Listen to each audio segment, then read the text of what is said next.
Eu imagino que tu já fez várias perguntas pro teu mentor e pros teus espíritos, que são teus amigos e tudo mais, que eles devem te deixar meio sem te responder. Por exemplo, veio aqui na minha mente assim, porra... Ó, você sendo influenciado pelo espírito. Não sei, ó. Na verdade, veio na minha mente o seguinte, porra, por que se eu fosse você e tivesse acesso a esse contato, eu ia perguntar... Por exemplo, qualquer dúvida que eu tenho. Por exemplo... Eu pergunto. O mentor, o ET de Varginha é quente?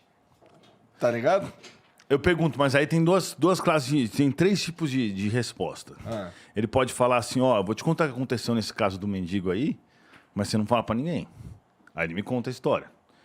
Mas aí tu não pode revelar. Não. Porque, né? Mas eu perdi um pouco o interesse nessas coisas. Tá. Mas o que acontece? Pela mediunidade, como tudo é energia, você começa a ver o jornal lá do coisa, começa a mostrar que o cara foi morto, não sei o quê. Se eu me concentrar, eu consigo ver a situação. Eu consigo ver a cena. Entendeu? É possível. Existe um local que ficam todas essas coisas ficam arquivadas. Sim. A energia fica armazenada na matéria. Né? Então é possível acessar. Com a mediunidade que eu tenho, eu consigo acessar. Mas eu pergunto um monte de coisa. E eles me ajudam pra caramba.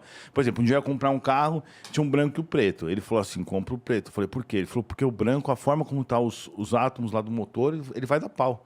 Eita. Entendeu? Eles têm acesso a coisas. Por exemplo, eu não faço seguro em carro nenhum. Eu compro o carro sem olhar, porque eles me ajudam. Eu compro carro só de leilão, direto, compro carro de leilão. Às vezes não. Você não faz seguro de carro? Não faço seguro de carro. Você tem um Porsche sem seguro. Sem seguro. Caramba. Eu tenho. Tá, eu não tô nem aí, bem. velho. Eu não ligo pra nada. Então, tipo assim... Porque como eles me ajudam muito em muitas coisas, porque é aí que tá a ajuda, mas não é porque eles querem me dar facilidade, é porque eu me esforço pra caramba. Entendi. Eu sou, vamos dizer assim, eu sou peão deles, entendeu? Na hierarquia ali, eu sou o mais baixo deles e eu tenho que, mais ou menos, o que... Então não interessa se eu quero dormir, para eles não importa se eu quero dormir, que se lasque, é o meu sono. Eles me acordam e já era. E acordam e fazem eu fazer as coisas, assim... Claro que eles não me forçam a nada, mas eu faço porque, né? O meu objetivo é esse. Na verdade, basicamente, eu sou um extraterrestre que reencarnou na Terra para poder... propagar o espiritismo aqui, é isso. Então eu não me vejo como um humano propriamente dito. Claro que eu sou como humano, porque, né? Adoro uma pizzinha, um brigadeiro e tal, mas não. Cara, você é completamente maluco. Cara. Mas é. Mas assim, é bem eu tô entendendo. É bem isso, Assim, claro, extraterrestre, estatisticamente falando, existe, claro, matematicamente. Sim, hoje lógico. o que a gente consegue observar do universo é 4%. Isso com Hubble e tudo já mais. é longe pra caralho. O universo observável, porque tem muito mais que o nosso... Mas tem uma outra coisa que eu não falei aí. 4%. A gente não sabe nada de matéria escura, buraco negro, escambau. Tem uma outra coisa aí. Então tem muita coisa. Chico Sim. Xavier fala que tem vida em Marte e em Saturno. Aí eu acho que ele errou, hein? Acho que aí Marte... Por quê? Calma aí. Deixa eu não. explicar uma coisa pra vocês. Isso nos 2 livros de Chico Xavier. O Chico Xavier já tinha adiantado no programa Pinga Fogo de 1972, acho que era. Pinga Fogo, sim. Que tinha água na Lua. Eles descobriram recentemente que tinha água na Lua. E várias outras... Que órgãos de plástico iriam ser usados na medicina. Imagina naquela época que os caras não tinham noção de nada. Não tinha... Nem O tinha. que é ser usado na medicina? Órgãos de plástico. Órgãos de plástico, Tá. tá. Que hoje em dia isso Artificiais, acontece, né? E no livro de Chico Xavier, ele fala... Tem um livro chamado Cartas de uma Morta, que é o segundo livro dele. Cartas de quê? De uma morta. Tá. Que é psicografada da mãe dele. A mãe dele fala que foi espiritualmente para Saturno e que viu a vida espiritual lá, muito mais evoluída que a gente. Vida espiritual. E na vida... Perdão, ela fala que viu a vida física. E num outro livro, um Humberto de Campos, porque o interessante de Chico Xavier é que ele psicografava várias poesias.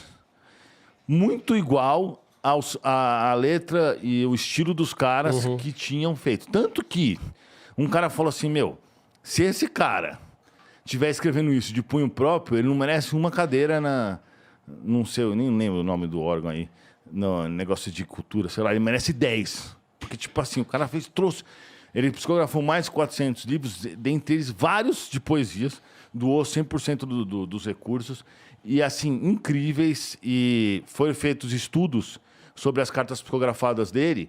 Um cara que era um papiloscopista foi lá, pegou autorização judicial, foi nos cartórios, catou a assinatura dos caras que morreram no cartório, com as cartas que eles recebiam lá, e fez comparativo. Teve uma ou duas que não deu, das tipo, sei lá, 100, 500 que ele analisou. Então, ou seja, é praticamente uma prova isso, né?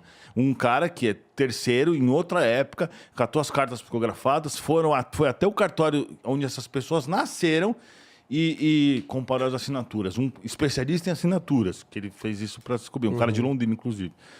Então, assim, o Chico Xavier tem muitos fatos e muitas coisas que deixam claro que o cara sabia da realidade. E tirando esse negócio que eu falei da TV de LED, do celular, etc. Isso não é achismo, né? Isso aí tá no papel. O negócio da Lua, ele falou antes, etc. Aí o que fala nesses dois livros? Um fala de Saturno, a vida de Saturno, o outro fala de Marte, que ele vai para Marte, e aí lá de Marte, na vida física, os caras de Marte olham num telescópio lá para a Terra e falam assim, putz, tá rolando funk ainda, os caras com certeza não estão prontos, tô zoando. Eles falam zoeira, não é funk. Mas ele fala assim, os caras estão se matando ainda, os caras com certeza não estão prontos ainda para serem ajudados. Eles ainda estão matando um tirando a vida dos outros, assim, na guerra, entendeu? Isso em 1900 e coisa. Ou seja, o que você compreende assim? E até aqui não sei o que eu tô falando, é Chico Xavier. Chico Xavier tá falando o quê? Um cara lá de Marte, lá no planeta físico dele, está olhando a gente por telescópio. E tá falando, olha lá, o Igor tá fazendo flow de novo. Então, tipo assim, isso ele tá falando tempo real. Ele não tá falando que é no mundo espiritual, ele não tá falando que é outra coisa. Então, o que eu concluí, depois veio a confirmação com meus mentores, que nós somos manipulados por eles. A gente só vê o que eles querem que a gente veja.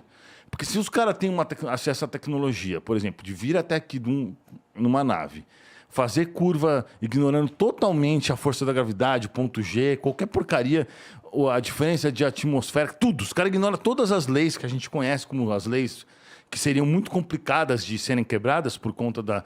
A gente só tem a propulsão, a gente não tem nada para fazer curva daquela forma. E a gente nem sabe de onde os caras são. Se isso realmente está acontecendo, você pode ter certeza que para eles colocar um filtro na gente é muito fácil. Pô, mas é que tem um robozinho lá andando em Marte agora mesmo. Mas e daí? Isso é fácil. É a mesma coisa que... Imagina só, ele pode meter um filtro de, sei lá, nesse robô e deixar o bicho... Meio Wakanda. Não, eles têm tecnologia, por exemplo. Olha o que meu mentor me falou. Se for rolar uma guerra nuclear, os extraterrestres ativam todas as armas nucleares em 20 minutos com 2 naves da Terra. Ele disse isso. Ativam? Desativam. Desativam. Eles vão lá e puxam os elétrons. Eles não vão deixar rolar uma guerra nuclear. Não, tanto que tem vários... Isso eu não sei se é real, não. Tá. Mas tem vários relatos de OVNIs em áreas nucleares desativando as armas. Tem um monte de gente, mas um monte de gente que fala isso, um monte de jornal que fala isso, mas eu não sei o quanto que é real isso. Mas segundo o meu mentor, eles vão lá com uma nave, soltam um raio, puxa todos os elétrons, alguma coisa assim, e desativa a arma nuclear. Vira tipo um inútil, totalmente. Que em 20 minutos eles ativam todas do planeta inteiro, caso seja necessário. E tem umas reportagens que saíram, inclusive naquele jornal inglês, que dizem... Vários testemunhas testemunhando que lá na Ucrânia um OVNI abateu um tanque de uma forma específica e tipo assim, o cara falando, um ucraniano falando, eu tava aqui esperando o tanque a vir, a gente ia morrer, eu tinha certeza, de repente veio uma coisa, explodiu, veio um monte de luz e ele tinha luz pra cima, de repente ele sumiu, quando a gente saiu já tava tudo explodido. Pô, eu acho, assim, eu acho um desperdício. Não sou eu que tô falando isso, tá? Isso aí é o que eu vi na TV. Bem, eu não tô duvidando do que você tá falando, que você viu, isso nem nada. Mas é que eu acho um desperdício que algo assim aconteça e essa informação simplesmente não chega aqui de forma clara e rápida.